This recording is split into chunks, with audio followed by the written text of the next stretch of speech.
On this episode of When a Healthy Ox Gets Curious, we'll discuss things like realness, vulnerability, authenticity, and surrender, about accountability toward your relationships, about finally letting go of, control, about how curiosity and wonder heal shame and blame, and of course, empathy, closure, and surrender in that exact order.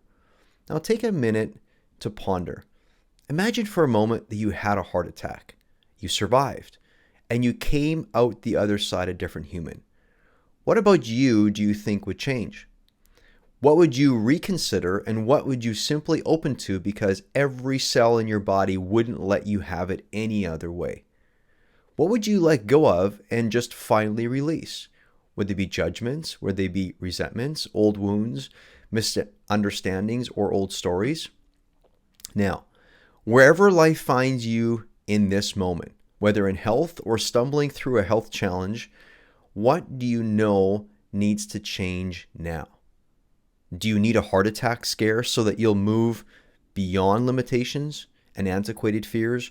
Or will you simply choose to just transform now and be about the work of digging down deep, getting curious, and moving from where you are to where you want to go? Now, if you want to stop the self-sabotage, raise your standards, and participate with unshakable confidence, you'll want to take the Maximize Your Life quiz found at www.jameshepner.com/quiz right now. By taking this little quiz, you will discover exactly where you're making your life unnecessarily difficult and exactly where your behaviors are cutting you from the outcomes and goals you crave most. Your quiz results will pinpoint with precise accuracy the exact areas to focus on. This will immediately activate your ability to use your time and resources effectively and instantly set you on your path to create higher level gains with, what we want, less strain. Why not get down to the base and discover the truth about what's controlling your life right now? I challenge you. Take a few minutes. You owe it to yourself. You are worth it, and your experience of life depends on it. Give yourself the gift by honoring yourself and taking 5 minutes to invest in yourself.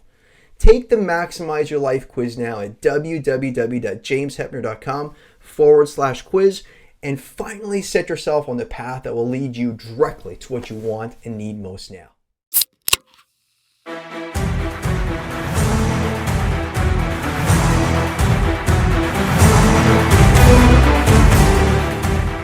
Welcome to Weekly Wins and Losses. My name is James Hepner, former real estate entrepreneur turned self-development hacker, coach, and fulfillment strategist. Each week, we bring you a thought to wrestle with that'll help you live fully alive and gain more life. Real life is made up of both wins and losses. Both were designed for your good. That's basic reality. Without facing and learning how to embrace your losses for greater gain, you miss out. You leave 50% of your life experience on the table. So with that, let's begin the show.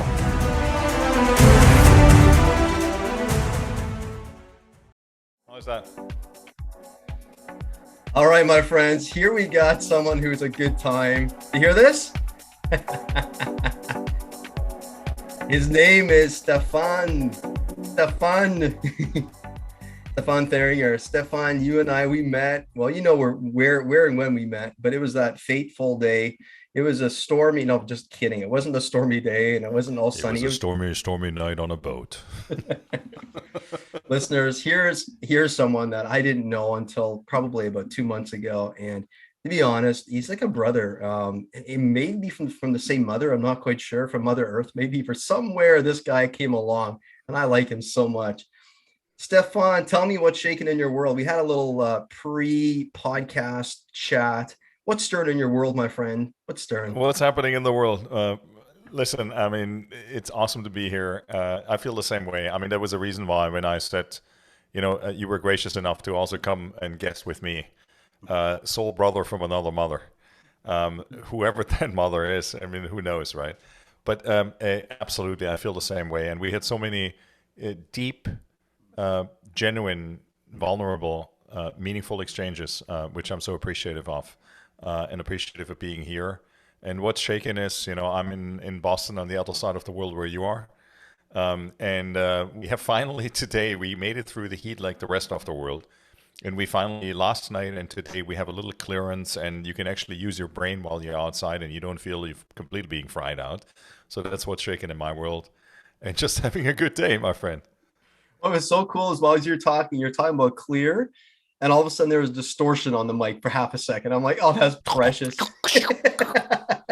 Can you hear me now? Oh, right. Yeah, yeah. So here's I think what I if I pinpoint what I love much about and care much about when you and I get together, Yep. you seem and I seem, we both seem willing and eager to just activate the courage to talk real. And when I say that, it Yep. makes me almost cringe because I don't know if you and I even have to activate the courage. It's you went through a Yeah, heart attack journey. I went through something different. Those things just changed us. Talk to the listeners. They don't know you other than the fact that you play music when you start your podcast. But that's right. tell us about your heart attack journey. I think first off, thank you for saying that. And I think it's something where in life we're products of our environment, Mm, the environments we grew up in, and the environments that we ultimately, and we can talk about. I'd like to talk about that later, maybe a little more. The environments and moments of life we have to cope with, and we mm, find different coping mechanisms. And I mm, certainly found mine. And I know you've shared your journey with me. You found yours as well, and we all have different ones, right? mm, mm, And for me, then let's call it a pivotal moment of a heart attack. I mean, 2 years ago, a little bit more than 2 years ago, kind of put a stop to the ground. Was I ever afraid of dying? No. And people say to me, "Oh my God, I'm so sorry you had a heart attack." And I say, you know what? Actually, the best thing would happen to me. mm, And I think for two reasons. One, for the reasons of simple medical reasons that I didn't know how endangered of a species I, so to say, was. Because my surgeon came to me Thursday, my surgery was on a Wednesday, came to me Thursday night into my room and hung with me a little bit. And he says, you had about 2 months left. And if somebody would have, at a dentist office, and I think I shared this with you before, given you Novocaine, you would have just passed out and nobody would have known what's happening. Because other than that, I was healthy as an ox. I mean, literally. And you know, so the surgery was Wednesday. They kept me sedated until Thursday afternoon for other reasons. And then I came home Monday, and at that moment, Monday, I completely broke away. I realized what has just happened over the last week, essentially. But also the emotional toll it had taken on the people around me who love me, who care for me. I mean, I had a group of, uh, my guys from soccer, my guys from my accountability group I sit with every Saturday, etc., etc. My girlfriend, my daughter. I mean, it was just unbelievable how people pulled together and showed up. And it hit me at that moment when I walked back into my place where I'm going, oh my God, this just really happened. Because I think before I didn't have any, real time processing possibility because all I was thinking about is how the hell am I going to make it the most and quickest way out of this hospital? Um, because I was so driven about it. And everybody else around me, my daughter in particular, I think she was too, because she was just the way she handled it, it was just unbelievable. There was no, she didn't transfer any anxiety onto me or anything else. And I think what happens and what happened to me in those moments is you start taking accountability on a couple of things. You start taking accountability on your relationships, the sincerity, the honesty, the authenticity of relationships. Who are you really yourself? mm, And what do you need to change or what have you not changed? And I think that's the piece. If I would summarize it into two, three words, mm, it's realness, it's vulnerability, and it's authenticity. That are probably some of the words. And there's a fourth word I want to add to that. It's surrender. mm, mm, Because there's things in life you have, I'm sorry, my language, listeners, everybody else, it's going to become X rated now. Absolutely no fucking control over what happens to you and when. And Beautiful. we think we have control, but Mhm, control at that moment becomes a complete and total illusion. So I changed the way I interact on social media. I changed the way how I interact, if I interact even still, on Facebook, because all that superficial stuff to a large extent, while I still occasionally get caught into it, you start reducing or you start eliminating. I'm still on the narcissist recovery phase, while at the same time I have great awareness around it. And I try to do better every day. And that was probably out of everything that happened besides health and recovery, et cetera, et cetera. Those three, four words, vulnerability, authenticity, surrender, are probably the biggest pieces. That's beautiful. Um, Man, gosh, there's so much in there. When I think about surrender and I think about reality, authenticity, another word comes to mind is transparency. Like when you Yeah, allow, and I think that's just another way of languaging, but when yeah, you make easy for someone to see who you are. I was engaging a little while ago with this lady. She's well known. If I'd say the name, most people would know. But she helps people create value writings. And yeah. as I'm chatting with her, she mentions the concept as we as writers, we either make easy for the reader, or they have to do the work and make easy the difficulty that we've projected or brought forward into their life. That's And right. so and so when I think about transparency, when you and I connect, we meet these human beings every now and again. And I think you were just sharing with me some of the successes, some of the opportunities that have come recently prior to the show. And I think we make ourselves seen in a clear light when we can actually openly and honestly own the things that we feel secure about and insecure about. Listen, if we can't Absolutely. actually, right? If we can't actually reveal that we gain strength from both the knowing and unknowing, that means there's going to be a certain line and an edge where we stop becoming curious and stop being authentically Yeah, desiring to connect with yeah. other. And more so, like, we just want to engage in the egoic self of just hearing ourselves say and witness what we already know, right? But it's so hard, I think, and if I Mhm. may respond to that a quick second, is Please. that all right? Mhm. Yeah, please. It's so hard because I think years ago I was introduced to a group in Europe called Agile Humans. Mm. And I couldn't even exactly explain to you what these guys do when they're very, project management focused and people focused around what people do in organizations, et cetera, et cetera. But forget all that stuff, which is external. Let's just talk about ourselves, Mhm. right? Agility and forgiveness. I think forgiveness is another word we got to throw into this because I think we're the two emotions which I will presumptively say a lot of guys deal with, if that's in personal life, if that's in professional life, is the emotions of shame and the emotions of blame. And shame is such an extreme piece that we as guys, particularly if we had strong father and mother figures, we take that on all the time, right? Mhm. They're not good enough for me. That's my life story.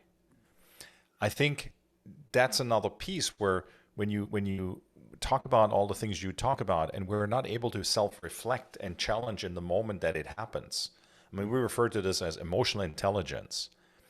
But it's so much deeper than just the basics of emotional intelligence, the quadrant of saying, well, I know what's happening for me. I know how I need to self manage. So here's what I'm going to do now. And because I don't want to affect my social environment the following way, because my relationship management will be affected in the following manner. Well, that's great. That's the book. Mhm. But here's the Exactly. reality. I Mhm. walk into a room, there is 150 people, and I got to sit down somewhere. It doesn't matter if I'm in a restaurant, in a theater, or somewhere else. Just watch people when they walk into a restaurant in what they communicate with their body language, Mhm. right? For women, it's oftentimes easy because they got a pocketbook to hold on to. Well, for guys, we got nothing, right? We got to put our hands in our pocket. We got to cross them. We got to put them behind them. We got to do something with them because that itself is a challenge to the safety that we perceive in an environment of a lot of people. I mean, go to a restaurant, watch it happen. It's incredible. But if I'm at that moment not so let's say something triggers me at that moment. A guy bumps me or something else or whatever it may be, well, I have a choice of reaction at that moment. And I distinctly just said a choice of reaction because it's not a reaction if I stop, I think I'm responding. Reaction is like something happens and immediately in response to that I do something. And that's triggered oftentimes. Mhm. If I respond, there's some intellect behind it. There's some choice behind it. There's some moment of silence, so to speak, where I go, huh, interesting, that's just happening. So if I then turn to exactly what you said, the curiosity and wonder of saying, why did that just happen? Because now I'm giving room for possibility that, let's say that was unintentional. Mhm. Let's say that just happened coincidentally. Maybe there, whatever the reason may be, right? It's the same thing, the same example like when you drive behind somebody and you get mad because they're driving slow. Well, I'm inviting everybody, of your audience, and thank you for allowing me to say that, you know, think about it. If your daughter drives in the car in front of you and she's just a beginning driver, do you want the guy behind her to beep the crap out of her because she doesn't know where she's going because she's driving on the street the first time in a car she doesn't really know? Well, She hasn't been driving for too long. well, first off, I'm just going to connect the audience here and you to the fact I don't have daughters. I only have boys, and so they're all great drivers, and women are not. I'm sorry, I didn't say that. Go ahead. Okay, which is my why I'm my not daughter sexist. I'm which not is why sexist. my daughter is an exceptional driver. You know, just to add a little bit more to that, women are either really amazing drivers I or think not they're so better. much. I think to some degree I they're think better. they're So better. anyway, Just yeah, the same thing, which likewise. I think when you look at women.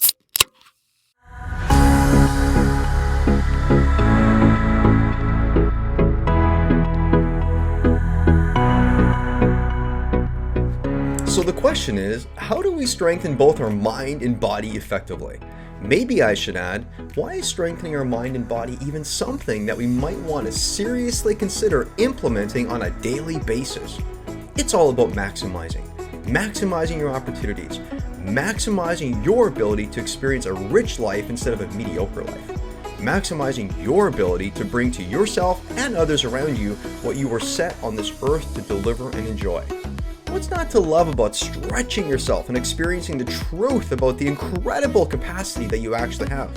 Listen, I really value you, and I want to help you maximize your life by sharing a few of the specific strategies that have made all the difference in my life. I want you to feel mentally and physically strong so you'll be well prepared when you are most needed, so that your mind and body will be entrained to know exactly what to do when others are running for the exit signs, and so that you'll activate your ability to easily identify the opportunity no matter how challenging the situation. So, I've carefully put together a well-curated resource that will make it super easy for you. Simply go to www.jameshepner.com/self-help hacker, where you will be able to see some of my favorite books and specific biohacking modalities, supplements, and biohacking experiences that will allow you to feed your mind and body the specific and exact ingredients that will give you the mental and physical edge. Now, I should note, you'll see listed a grouping of biohacking experiences like whole body cryotherapy, bone density, etc., that you can experience at our biohacking lab located on the west coast of Canada in White Rock, BC. If you live nearby, feel free to book your session as you wish. Also, you'll want to take note of the specific discount code section that allows you to purchase products from my favorite vendors anywhere from 10 to 25% off by simply using the discount code JAMES. I hope you enjoy. To your life force, to your strength, here we go.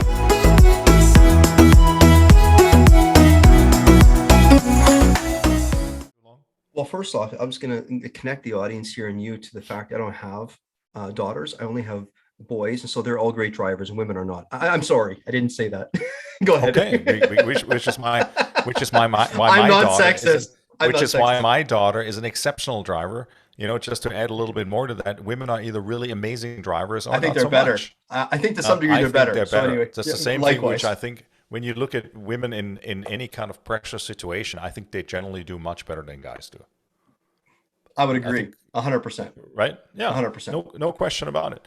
And so, but to your point, now that you completely threw me off track here, if you know, if you just I automatically go, I want to see how good you are. I'm trying. I'm waiting for the cue cards behind my computer. So you know, so how do you want that person, if it's your daughter or your son in the car, how do you want them to respond to that if they are not capable of driving? So the question as a driver, if you're behind them, you need to ask yourself, I wonder if they're a new driver. I wonder if that would be my daughter, would I react the same way? I wonder if they just don't know where they are. I wonder, even though they have a license plate from local, maybe they are not familiar with the area, etc., etc. You get the gist of it, and everybody listening probably too. Mm-hmm. And we miss that precious opportunity to do that because we are judgmental. We get, you know, caught in all the crap that comes up for us. We need to kind of claim our space, and not in a good way. And we feel this urge to having to impress people by what we do rather than connecting and Mm-hmm. allowing that opening for people around us to connect with us rather than pushing them away. I'll stop. Mm-hmm. That's fun. I love that, dude. That's just that's precious. You are like a precious little puppy. I can just like pet you nicely.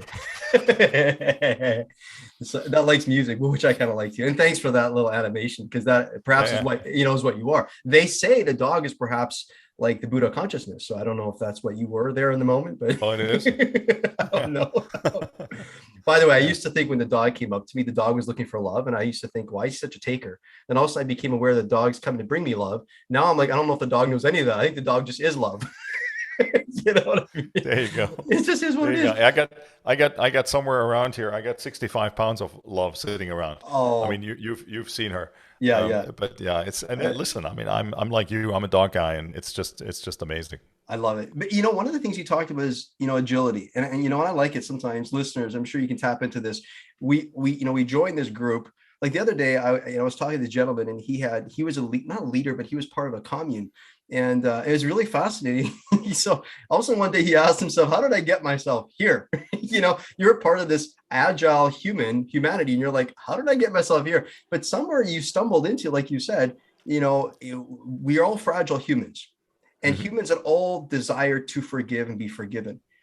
Yeah. And I don't know what you think, but I have this in my opinion. And actually, I think psychology backs this up, or psychoanalytics. But they say the human craves peace more than even forgiveness. And so the reason we go through forgiveness is to get peace. But sometimes, and I know you've had your journey with the forgiveness piece, but somehow you found the peace even though you didn't maybe receive. But I think, and help us understand, because what I hear you doing in reaction or in response to what you're saying earlier, when we're triggered, so you have this heart attack when you're triggered for certain things, instead of having a reaction, and maybe, and I'll just say it based on what you're unfolding, unpacking, responding, your highest state is to initiate a response, to initiate. Their highest state is to initiate. And I think when we initiate, it's kind of like we claim the peace instead of looking Hmm. for it. Because That's if right. we wait, and if we do something so that we can get peace in return, my friend, we don't get it, because it's like the dog. The dog perhaps is love. It's not looking or to look to give me or take anything. It's just like, hey, I'm here. I'm love. Are you with me on this one? I don't know. What do you think? 100%. 100%. It's funny we're talking about this. Maybe it's not funny, but it's. I think you're absolutely correct. So I think of it this way, right? When I work with clients, I think about, and what I always talk about when I introduce people to the work that I do, I talk about the personal operating system, and I'm sure I'm not the only one who talks about it this way. And the work that really inspired me to think about it that way, and I was reading it a long time ago, is actually, and call me a copycat in some area or not, or a compliment, right? They say Mhm, copy is the highest form of admiration and mhm, mhm, endorsement. Is Robin Sharma's work, and I've talked about Robin before. mhm, And he talks about the four interior empires, and that's exactly in a different way. He talks about heart set, health set, mindset, and soul set. mhm, mhm, And each of those areas covers, some of our history, but also the way we engage with the world. mhm, And he's a big proponent, as I am, about, let's talk about routines. Let's talk about habituations. Let's talk about morning routine, evening routine, whatever the routine is, where you mhm, kind of mhm, set yourself up in a mhm, way that regardless what flies at you, you have somewhat of a resource to go back to. mhm, And the reason why I'm answering it this way is this. When something happens to me, what I try to remind myself on is it doesn't happen to me. I'm in this situation either for a reason or not. That's not my place to mhm, evaluate. mhm, But I'm going back to what is the program that I need to run not to get caught in a situation that may be potentially detrimental. mhm, mhm, mhm, Whatever detrimental may describe at that moment, mhm, mhm. right? I walk into a store, you push in front of me, and I'm going to feel offended. Okay, so now I have a choice. I can push you back. That's physical, that's assault. That's nice to But know that that's your first choice. But anyway. that's my first choice. But so I can push you back because you just stepped in front of me at a shelf where there's the last piece of cheese in the dairy section, and I'm gonna shove you right into the dairy shelf and say, "Oh, fuck you, take that."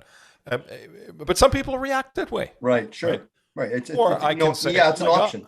Hmm. yeah, oh my god, the guy must be really hungry, and he must be in a bad mood because he hasn't been eating all day long. I'm Beautiful. gonna just let him have it. I'm gonna go over there and I'm gonna ask somebody for some help, and if there's another piece of cheese." He has more need of it than I do, perhaps. Why not let him?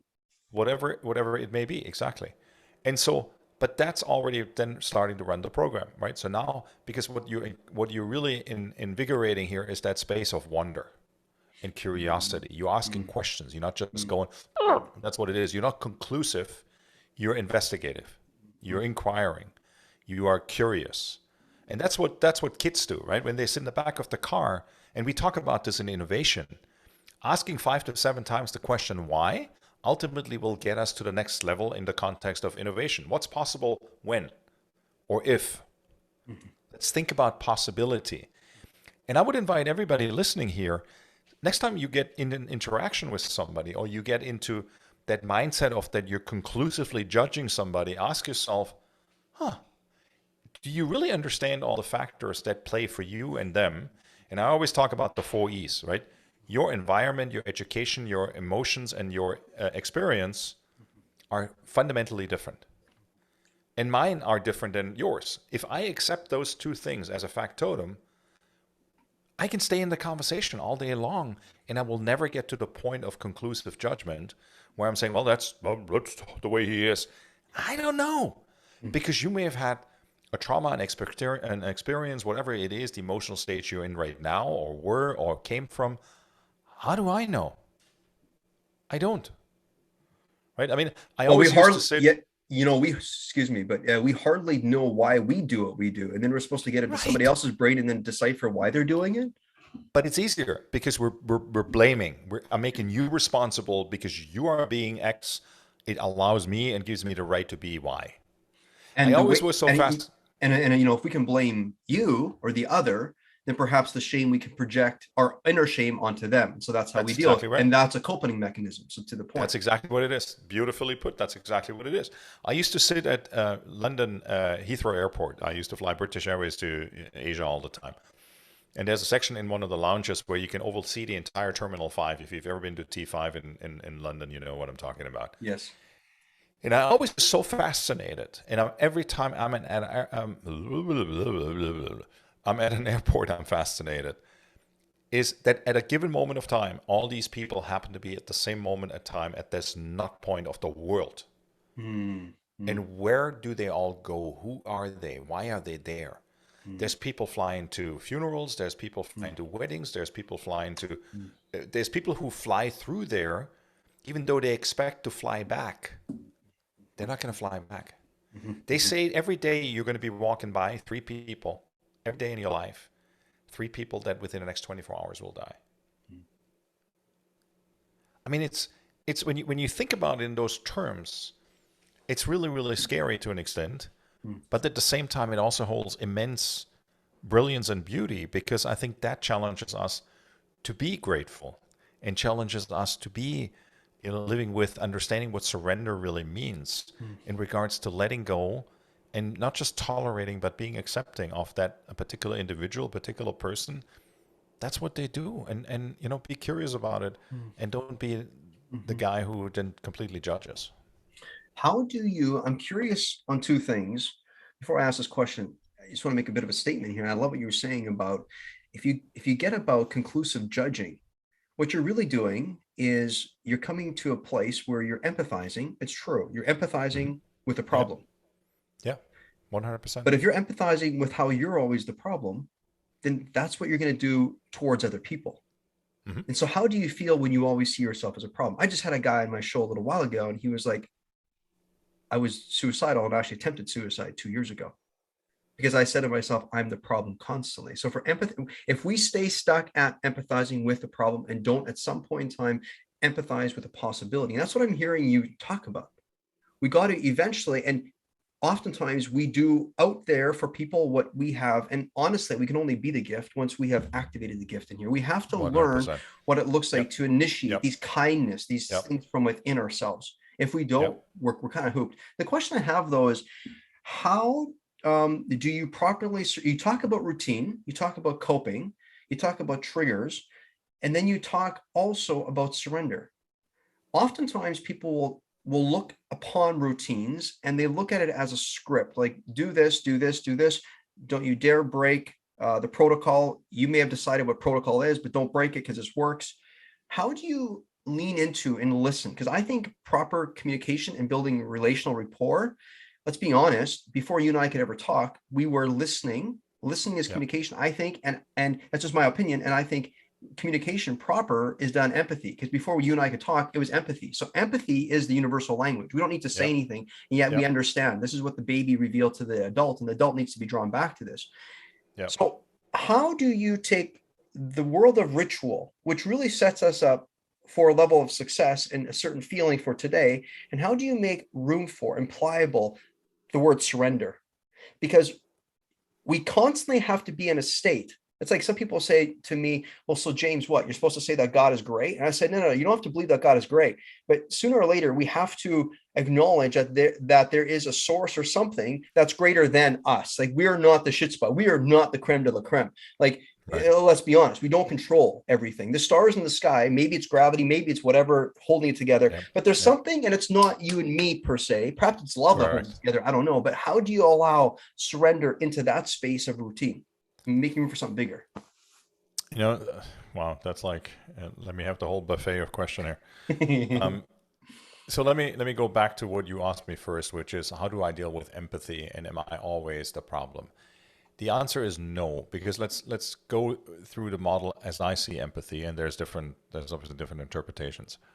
The way I see empathy is that there's an event that happened in my past that allows me to have closure with, where I'm at peace and surrender, to use that word again, where I know, you know what, I had a difficult time in my past life, or I went through a struggle, or I went through an experience, an event that I have in the journey of that particular event, I have concluded that. I've also given myself closure, because if I don't have closure on a past event, I'm probably not able to talk about it. And this probably applies to most people. Right? The things we're still dealing with, it's very difficult for us to talk about it. And if we talk about it, even if it's not concluded, we're usually putting something out there which is not authentically to what we feel. So from the space of being able to say, okay, there's a situation happening where I know I've been there before, that makes it relatable for me, and it allows me an opening to really approach it. And that is kind of the first step of empathy, where I'm opening the door and saying, hey, James, you know what you're going through, I can completely relate to. And the reason why I can relate to that is because I had a similar experience 5 years ago, 8 years ago, 2 weeks ago, and it was really hurtful for me. Do you feel the same way? And then you get to tell your story. Because at some point in an empathetic, also if we have an empathetic dialogue and conversation, at some point I got to switch it from my story to your story. Because I'm not coming to you because I want to tell you my story. I'm coming to you to let you know, hey, listen. So closure to open up is really what we're doing. That's exactly what we're doing. Exactly. Where we're saying, you know what, I'm going to close the door of my own past, but I'm sharing it with you. But closure in a sense of I have peace with it, right? You talked about peace earlier. I have peace with it. And I can now openly say to you, listen, brother, I've been exactly at the same spot. It sounds like, it feels like this and this and this. Does it feel like that? And then you're the one who gets to confirm and say, man, yeah, you get it. That's exactly the way it feels like. Boom. That moment, now we're having an empathetic conversation, because now you feel heard, you feel seen, you feel understood. I feel that you actually understand me too. It's not just about you, because I'm coming to the conversation with empathy and saying, oh my God, there's somebody else who feels just like me, right? Because most people, if they have problems, there's a million other people who have the same problem. Fueled by listening and not by telling. Exactly. But also not saying, here's what you need to do. It's about, let me share what my experience is. Is that relatable to you? I'm not saying, oh, because you're doing, again, let me add another word. I can, even in an empathetic conversation, I can make the mistake of, let's call it judging, by saying, oh, I know exactly how you feel. You must be this, you must be that. That's what you're going through. Let me give you the solution. Well, no, it's not about giving you a solution. An empathetic conversation, the first space is, or the first step is, just being relatable. That you feel that I feel that what you feel is valid. I'm validating your feelings. We're I'm basically sharing having my, a feeling that's mutual. We arrive there differently to different degrees, but absolutely. I love it. Absolutely. Mm-hmm. And the magic that happens just by doing that with people, it's just like, wow. You can switch your whole conversation around it. It's I the mean, take biggest James difference. again. Yeah, go ahead. Take James again at the dairy shelf, right? And I just pushed you into the shelf, but I didn't do that. I look at this and I say, oh my God, you're okay. Is there anything I can do? Or it seems like you really wanted that cheese. And I got to say it sincerely, and I can't be like facetious about it, right? And you say, yeah, you know what? I've been, and maybe the answer is then, man, it's been unbelievable. I've been to 3 different stores. My wife really wants that. She's sick at home and she hasn't been able because she just came back from the hospital and she really wants that cheese. That's our favorite cheese. Okay, now we're having a conversation. Now I can say, James, I'm so sorry to hear that. You know what? I had a similar experience. I totally get it when my wife was sick or my daughter was sick. And I so know when I was sick, I wanted it so badly. So I completely get the pressure you're dealing with, too. Right? Think about it. I mean, this is an abstract example, but is there a possibility, or more than just a possibility, that there's 20 people in the store when you're downtown New York or somewhere else that exact thing is happening? Hell yes. What I love about that, I'm going to interject here for half a second. What I love most about that is, so firstly, if I were to be pushed by you, or let's say I would push you out of the way for me to get cheese. Yeah. I mean, that I don't know if that would happen based on where we are today, but in another time and space in life, I could have been the one, or vice versa. You don't know. And actually, you catch me on a bad day. We are all human beings. And, Right. and we have these instincts. What's fascinating, what I love you're bringing to the surface is, so listeners, take what he's bringing here, and he talks closure, but at the same time closure is happening, something is opening up. And and when you hear this, just observe in you where, when the thing that you've closed on, when you observe somebody opening up, you can further close it for yourself, perhaps.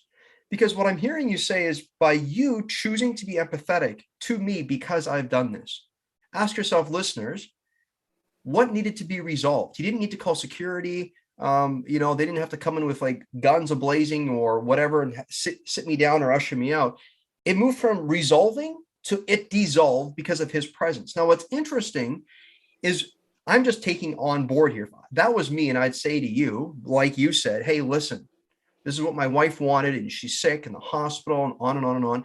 And you can relate to it. Think about the empathy you can have towards yourself on further dissolving any left remnants. Even though we have closure, I think every time things happen, life happens for us. So that guy busted in front of you, though we think we've closed it off and it's helpful, but it's like, to be totally honest, our wounds and our pains serve a purpose. And when these things happen, it's actually like, holy camole, here I thought I get to help that person dissolve it. When the truth is, we both went deeper into it. This is like a moment of magic. That's what it is. And I was going to say that exact word, but also let's add the word gift, right? You gifted to actually getting to deal with it in a way that actually may be much more progressing the state that you're at. And sometimes we're there's when you think about, how we develop our brains, I always compare it with a library, right? The speed of a library and the librarian is very similar. And I think librarians are the most not only underpaid, but also underutilized and underrecognized people in the world, because where would we be today without librarians? I mean, honest to God, we wouldn't be educated. Mm-hmm. But if you think about your brain the same way, right? So there's this life's happening, and then this librarian runs and puts these books in the shelf. And, for women, it's until the age of 23, 24, guys a little later, 25, 26, 27. And now we got this library stacked with stuff. And there's some books, they're laying all the way in the back. Which, by the way, the books that the men open up, it's kind of like compartmentalized books. But go ahead. You're saying we never touch. Oh, yeah, but hell yeah, but absolutely. We separate the emotions from the facts. We don't want to, anyway. Yeah, some of us. Yeah. And some of us less and some of us more. And some of us, we're progressive projects because we're agile human beings. Mm-hmm. We learn to put those books maybe more in the front of the bookshelves. Mm-hmm. And so, but here's the thing. So there's some books which sit all the way in the back on the last shelf. They're completely dusty. But then something happens. And our little librarian runs all the way to the end of the fucking library and grabs that one book. And that book comes out and says, "When this happened to me 20 years ago, that's what I did. I'm going to do that again." And then that little Elmo voice comes out and says, "What do you mean?" And so now the panic breaks loose. So what do I do now? Do I have to now analyze this? as a human being who's like, I'm like front center, right? And the whole world looks at me, which is one person, two people, 20 people, 200 people, whatever happens. Now I got to act. What am I going to do with that? And that is, I think, the piece we're talking about here. How do I, pattern interruption is a big piece. How do I catch myself? Before I act, because that's the ultimate thing. You got to do the work so that That's right. before you act, that your That's right. infrastructure will guide you differently. Because the So thing is, if we think we can properly choose when it is, we still haven't got it because our first actions already come forward. So we got to change but that. here's right. So you asked me earlier about what are habituation and rituals. In the middle of the day, I'm not so concerned about habituation and rituals. For me, mostly that happens with morning routine and evening routine. But there's another piece where there's a routine or a habituation we can apply, which says this. If we keep telling ourselves, when I get into a situation, I mean, there's a muscle memory. When you look at athletes, you look at high performance athletes, you look at a military, you look at people who have experienced any kind of physical training where muscle memory is required, you look at martial arts and other things like that.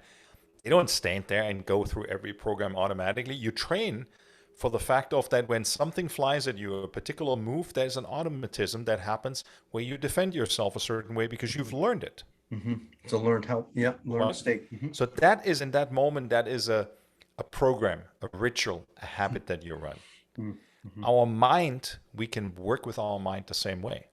So that means this: if I'm in a situation where A, B, or C happens, instead of beeping the horn, I'm going to be kind. I'm going to ask myself, oh, interesting. I'm so surprised that they drive like an asshole. That's between me and my steering wheel and in my car. And you're being completely real because your instant feel is that he's being an asshole. So if you're going to push that down, you're only distancing yourself. Keep going. I love it. You're being real. But the other part can be the guy next to me in the car who sees that same guy driving or girl. He may hit on the horn, may pull up to them, road rage, and this and that. And oh my, how is that serving me? This is what I see that's similar in a lot of humans. Well, if I observe you and I, similar on this as well. It's fascinating because we seem to go through the first part of life. I don't want to say first half. I don't want to define the edges, but through the first season of life, perhaps, through saying, how's it serving me? It's not, so I'm going to get rid of it. I'm going to try to eliminate it. And what you're doing after your heart attack, I don't know how you were before, but all I can tell now is you allow yourself to feel what comes to the surface and be like, yeah, I feel that. But you don't instantly decide that's the right feel to have. You just keep on going. What else do I feel? What else? And you just you go, okay. So before, like you said, you feel, you bring a little space, you feel a little bit of peace. You're like, oh, I feel this now. And then you get to let it be the sum of all these things. I love that about you, my friend. It's like you utilize instead of eliminate everything. That is so profound. And that's what it is, right? And it's almost like this perpetuum mobile, because the other part is feelings don't stop. Right? I mean, anybody who wants to discuss that, please, let's. But to me, feelings don't stop. I can find a space for them. I can push them aside. I can tell myself that I don't feel something. But feelings don't stop. That's like the never-ending story. And I will say that to anybody. The question is, how do we give ourselves closure? The feeling is still there, but the feeling that I'm having has a space where I can put it on a coat hanger and say, you know what? That's where it lives, and I'm okay with that. And I think that's the other piece, right? To your point, if something comes up for you, we gotta deal with it, because if we don't deal with it, it's like the little, the whack-a-mole little things. If you ever been at a country fair or somewhere, these soft hammers, which they come up and you. I understand. I live part of my journey. I think you did too. You try to whack these things down, they keep coming. Life keeps coming. Oh my God, they just keep coming, and you want a second one, and you gotta go. I think I was once at a stand, I was like using my left hand at the same time, and the guy almost threw me out because I almost broke the machine. But the point is, that's what we do, right? We play whack-a-mole. But if we stop playing whack-a-mole, and people always say, I heard this great talk. What was the company? It was at an event at a hotel, and the guy had a room filled in the auditorium. It was an auditorium, and he was what was the company? CA or something like that. And he was making the example of saying, well, you know how we in companies, we always say, oh, we have a fire drill. He goes, I wish we would have a fire drill every day. Mm. Because take a look at the fire department. When that fire drill happens, they all know where they're going. They're going on the truck. They all know their place. They're going out. They take the truck out. They extinguish the fire. They come back. They clean the truck. They all go back. They can do it again. Everybody knows exactly where they're going. But anybody who uses that doesn't understand how precise a fire truck, which is really well prepared and manned properly, is operating. What we're really doing, he says, in life is not play fire drill. What we're doing is we play whack-a-mole. And that's the piece, because That's if we good have fire point. drills, right? If we have fire drills, we all know where we're going, where we're driving, what we're doing, what we're cleaning, and we'd be good. We all know our precise role. We all know it.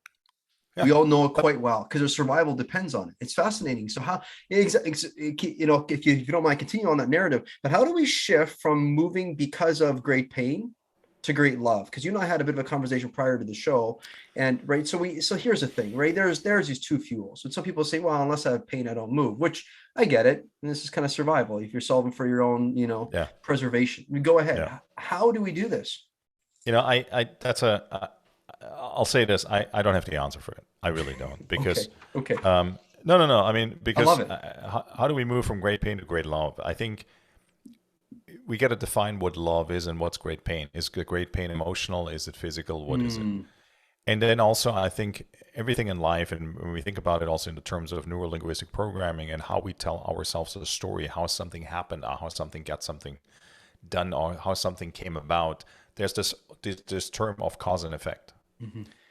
And I think we're all storytellers. Some of us are really, really good at it, and some of us really suck at it. And the quality of the story in the context of what we tell the story about and to who we tell it, that sometimes changes or shifts our whatever it may be.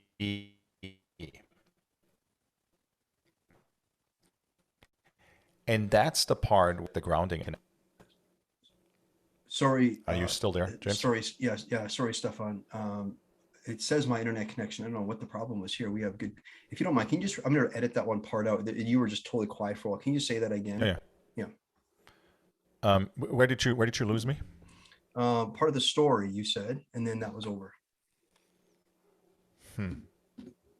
I can't tie it back on. Okay. So we will do the best we can here. Okay. This is just really annoying. I've never had this before. Let me just see if there's anything going on from my end here. Give me a second. Okay. Can you hear me clearly though? Yep. Okay. Yep. Okay. Well, let's see what happens here. Okay. So I'll have to edit. I'm just right down here. Edit out. Oh, I made myself edit. I don't normally do that. Halfway point or 3/4 way point, almost done. Okay. All right. I got a question for you, Stefan. Well, actually, first I'll make a statement and then I got a question. As you were stumbling along before, which is what we all do, and this beautiful stumbling, I loved it.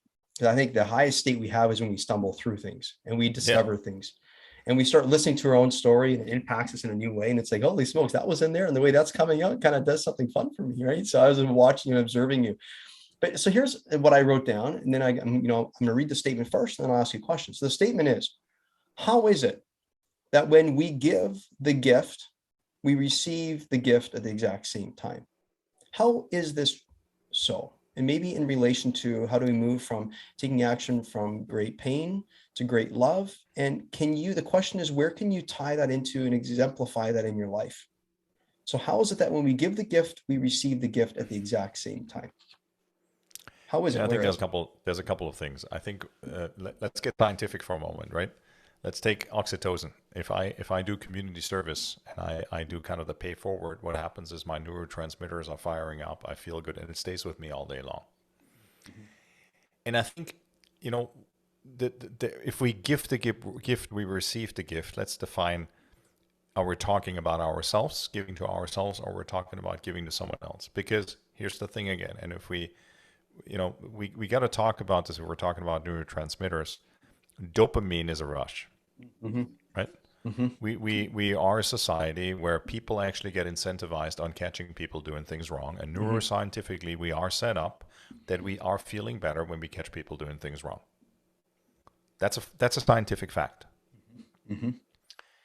Once we acknowledge that, we also need to acknowledge at that moment, I believe, that we have to do a lot more work to come across as giving a gift to someone and then at the same time receiving. Because here's the thing: we're going to go back to this example on the shelf where I pushed you in when you were getting your cheese. So, or whatever other situation may happen. I think that the other word that we don't talk enough about it is kindness, right? Let's take kindness and love and kind of package those two together. Mm-hmm.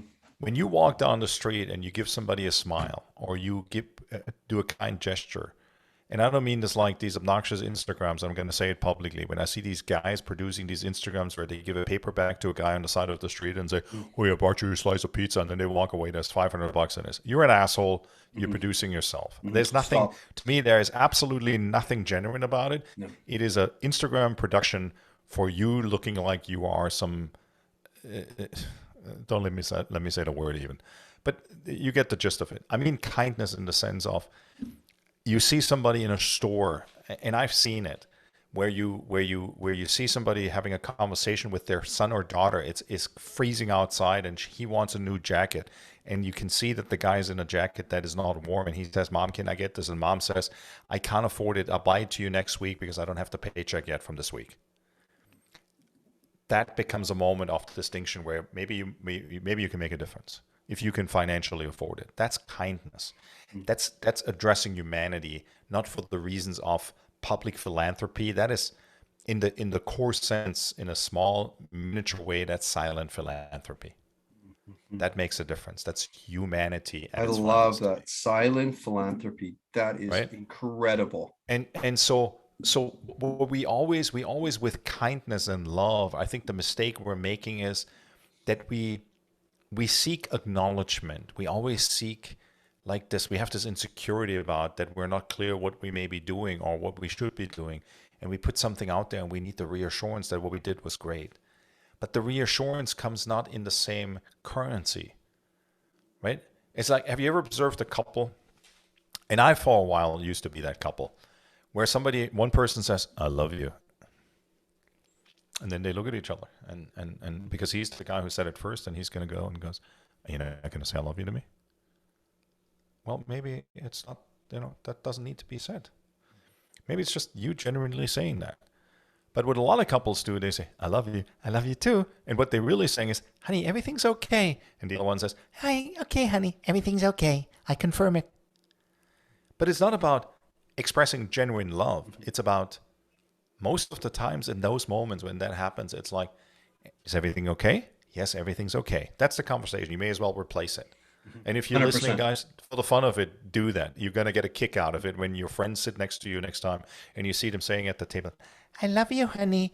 And he says, "I love you too." And the conversation really should have been, "Is everything okay?" "Everything's great. I'm fine. Whatever just happened, I'm totally cool with." Spot on. That should be the conversation, right? Yeah. Instead of being real, we tend to think that if we take Vaseline and smear it on the camera lens, that's going to help us see clearer. It doesn't really work. No, it does not. I love that. I'm going to try that. Hang on. But to your question, I don't have a solid way of answering it. But I know for myself that when I've been in situations where I get up at 5 o'clock in the morning to do community service with an organization like City Year, I'm exhausted at the end of the day, but I feel so good and so satisfying. And oftentimes I think love, when we give love, the gift we get back is not even about the other person or somebody giving us something back. I think it's that inherent satisfaction, that gratitude, that moment of, I can't describe it. It just happens. Because love is never about somebody else making us feel loved. Right? That right there, I have a little thing about love, which says love happens, meaning love is giving and receiving. It happens at the exact same time. Yeah.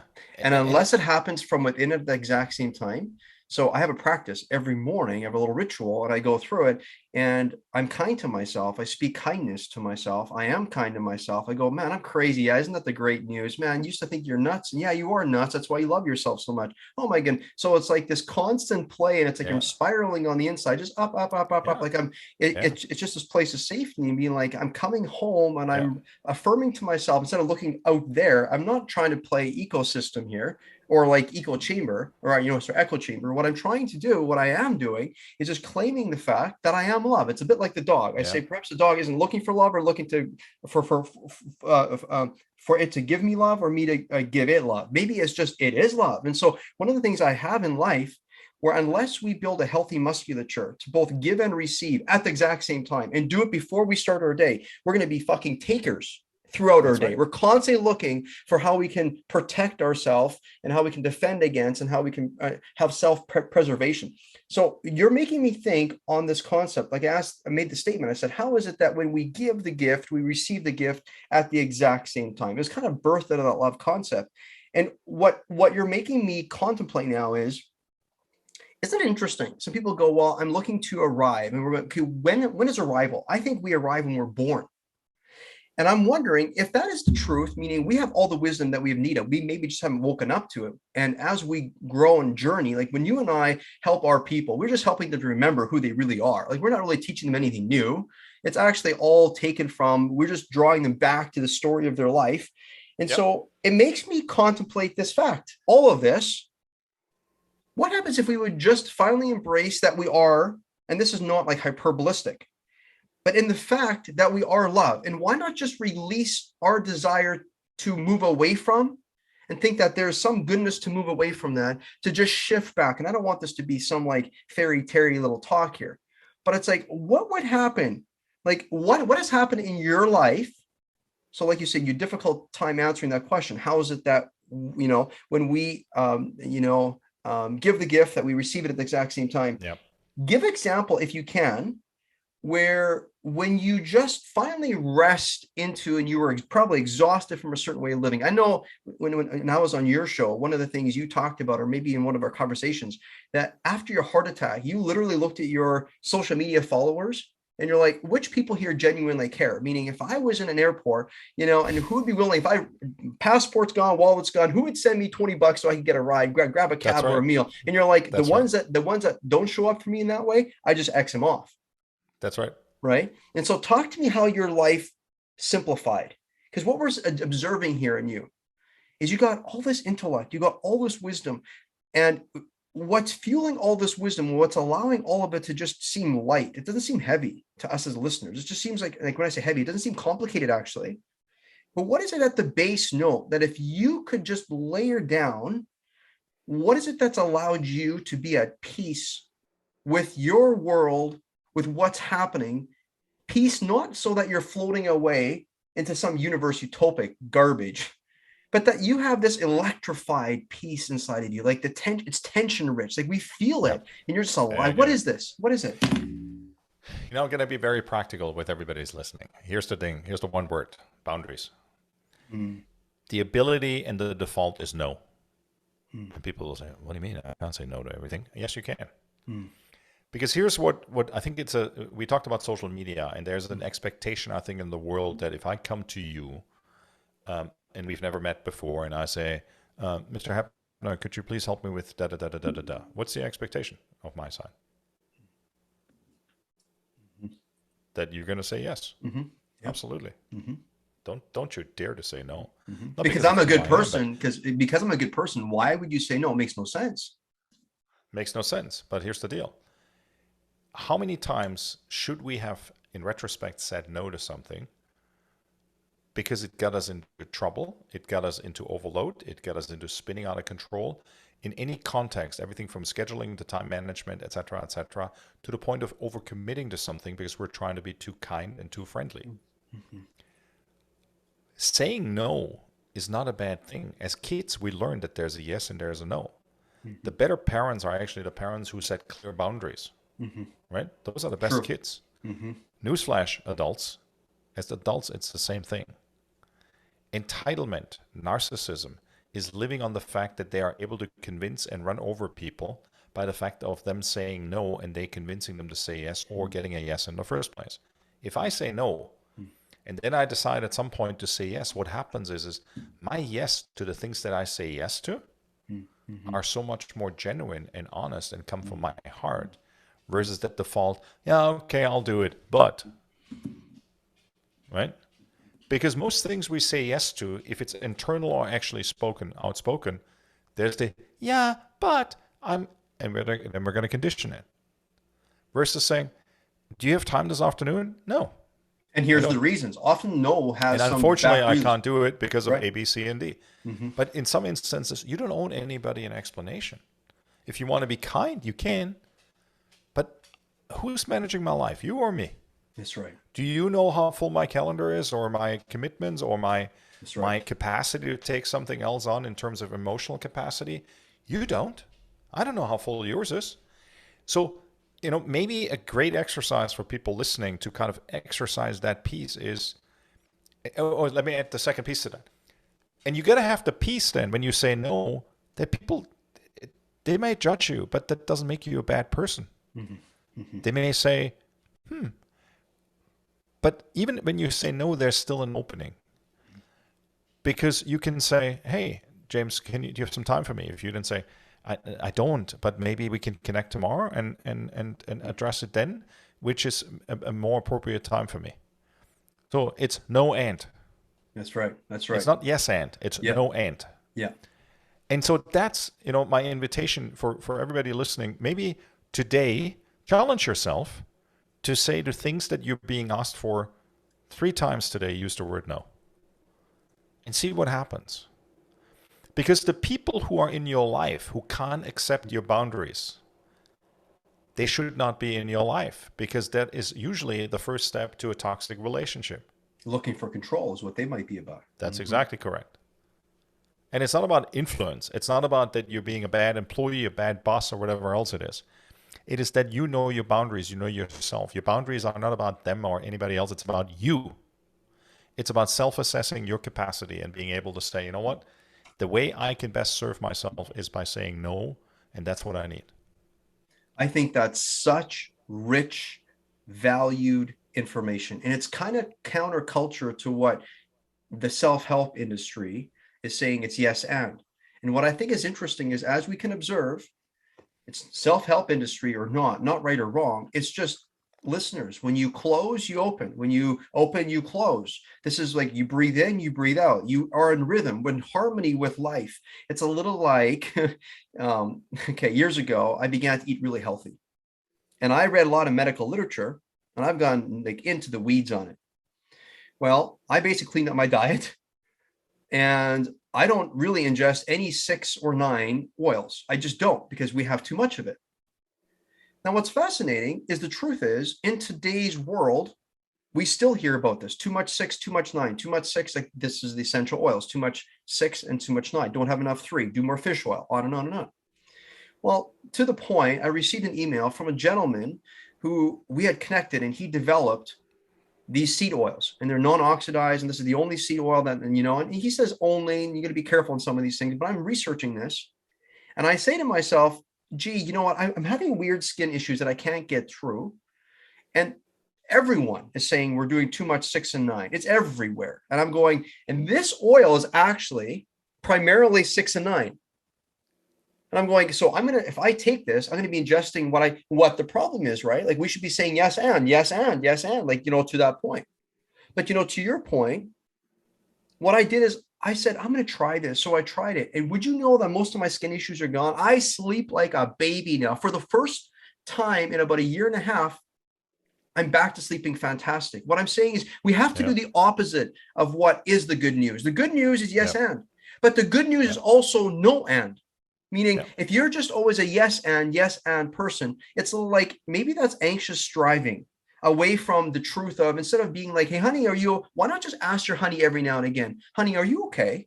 Instead of being like, I'm going to set it up where I'm going to train her to just say she is okay. And I'm hoping that I don't pick up on any nuance. If she has these audibles in her tone that she's not okay, I'll just later on say to you, yeah, but honey, you said I love you too, so you must have been okay. That's right. It's like, there's no reality there.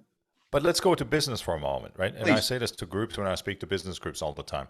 I say next time you walk, or your boss, or if you're the boss, walk the hallway, or somebody says to you, "Hey," and they stick their head in, "How you doing? Everything okay?" And what's the expectation that the manager has, or the guy who walks through the hallway and sticks Depending his who head in he the is. But typically, he's wanting to affirm that he's doing a good job managing his people. So he's hoping okay? everybody And what says is he's the great. what's the answer exactly? What is the Right. answer he's expecting or she's expecting? Hey, it's great. It's awesome. Everything's cool, right? Because he's hoping he feels that about himself because they're a reflection And of I his and work. I say to people, I want you to completely fuck up your boss the next time. Yeah, yeah. Next time my boss sticks a head in, I want you to say, "I'm actually not okay. Can we talk?" Watch what's going to happen to that person. They're Yeah. not going to know Yeah. what to do with themselves. Yeah. Spot on. That's the same expectation. The Love it. yes, the yes, yes, yes. Why? Mm-hmm. Why not say who you are? I mean, if COVID has taught us one thing and has taught us something in the context of talent management, it's about, listen, companies, CEOs, president, leaders, whatever you call yourself, if you are not in tune with what your employee is, does, eats, feels, etc., you're losing potential for your own company, right? Because conformant monkeys, we had that for the last 100 years. We don't need more of those. Seth Godin in his book says so nicely, they're sheepwalkers. There are so many sheepwalkers, it is ridiculous, right? What we today need to acknowledge is that every individual in a company has a different need. Are there things that need to be done, which is the vision and the mission of the company? Absolutely. But the other piece that we're completely underutilizing is the fact of discretionary effort. The only way you're going to get discretionary effort if somebody likes you, trusts you, and respects you. Like, trust, and respect. If you can't get that from the people who work with you or for you, you're either talking to them the wrong way, you're not seeing them. We talked about kids earlier, right? Because we're all big kids. We just want to be seen. We want to be heard. We want to be acknowledged. We want to matter. Or you got an issue and you need to get the hell out of there. Because if that doesn't matter to you, and if somebody who you work for doesn't see it about you, well, then we get a whole other fundamental problem. And I'm going to be as brutal about it as I can say it. And that's exactly what I think a lot of companies are finally starting to wake up to. And the companies who've woken up to that for a while now and who continue waking up, they'll be the ones successful in having people work their butt off because they want to be there. So I got a question for you. This isn't honest, sincere. I mean, this is the first time I've been honest and sincere at all, ever in my life. And it's with you, my friend. You're really special. Just kidding. But here's my thought. How has it been that you've chosen this degree of suffering? Because the psychoanalytic term says, suffering, we will all, if we do things well, we will choose something that is of us that we just can't put down. And it may cost us of our life someday. Who knows? But we instead of waiting for suffering to arrive, the thing is we want to choose our suffering. So I'm talking about helpful, not the unhelpful side of suffering, but the helpful side. How has it been like for you to choose that you are going to, like what you just did with that boldness, choosing to stand up where in the past I may have said, you know what, if I'm that authentic, if I dare to be that courageous, I might get pushed out. Tell me, what has that suffering brought into your life? And when I say suffering, it doesn't mean to say like, oh, you're weeping. What I'm saying is, what has that brought into your life? Just think about in your current world. What has that brought? Just take the sum total of 5 things that have happened in your world. And please don't sort good or bad. Just say 5 things that have come into your world because you've chosen to light it up and be yourself. That's it. So let me preface that with saying I always used to be in school the Robin Hood. When somebody was treated unfairly, I always was the one to get up and say, listen, we can't do this. And usually got me thrown out of class because the system I grew up in, which was German education system, a little regimented at that time, you certainly did not speak up in class against a teacher or against something that was decided for disciplinary action for someone else. The second piece I want to preface is with my father was a politician all his life. So I think that's another component and he was a very liberal guy. I mean, fascinating. What is brought in my life is I don't second guess it. I think it's brought for me a great level of authenticity, and it's brought a great level of friendships because people really understand who I am, and they're willing to do that. The second piece it has, or the third piece it has done is, I don't look at it as suffering. It actually has created a huge opportunity because it's created for me clarity how I speak about myself, and I think clarity in terms of other people knowing what to expect from me. And in the work I do for a living, it's actually opened up some doors, which, people ask me, how would you describe yourself? I say, there's two adjectives I use: bold kindness. Mm. That's it. I will, you know, Bold in kindness. virtual I love sense, that. punch you in the stomach and in the Yeah. face, Yeah. but I'm not going to knock you out. I'm just going to hit you enough that you're going to go, "Ooh, what just happened?" Okay. And that's, which I think is, so that's another piece. Mm. And then how many pieces were I supposed to say? Five? I think we got four now. Mm. And five, much better, a much better way to show up in a romantic relationship, because I'm more honest with myself. I'm not deceptive about it for the purpose of anything else. Mm. And I'm being more transparent about things in general. And I mean, let's add some number six. I mean, my relationship with my daughter was always exceptional. Mm-hmm. But since my heart attack, and since I observed her going through that stuff and everything else, which was related directly to me, and just having conversations for hours while we're hanging around here because I couldn't go anywhere, Mm. and it just elevated. If there was a 10 on a scale of 1 to 10, we're at a 12 now. Wow. And Wow. and I know she would say exactly the same thing. And it's amazing. I mean, she's turning 30 in September. Holy crap! And it's just it's an amazing gift. And it goes back to what you said earlier, and you asked me, Mm. what happens when you do? The gift comes right back. And I think that's the reality. You do it Mm. unintentional, but it just kind of comes back, and you go, "Wow, that's very cool." And I mean, there's so many layers to that. I mean, we could talk My forever friend, about it. brother, yeah, I love it. You have clearly let life in, not just a piece of preference, but all of it. And I love that because honestly, I can't think of any other way when you go beyond selective preference, when you say, I will both reach for what I prefer and also what I don't prefer. That's when you activate gratitude that's consistent. So you do Yeah, both some hard stuff, thank so you. it makes you feel alive. So my friend, I love that. Here's a little piece. I'll leave it. This is the last little piece. My audience kind of likes this one because this is kind of like a real authenticity, transparency piece. Here's where your ego can further die and your ego container can further expand and grow and hold more. And it's when you observe saying what's going on. Question is this: if you like, if you're so courageous, where do you struggle in your life? So where do you actively struggle in your life? Actively struggle. Mhm. I got to become a better money manager. I used to Mm. be very, I'm very generous. I'm very gracious about it. But things I struggle with sometimes are still that I get caught in the middle of what I think I should do, have, and be Mm. in the context of luxuries. Mm. And there's sometimes a disconnect.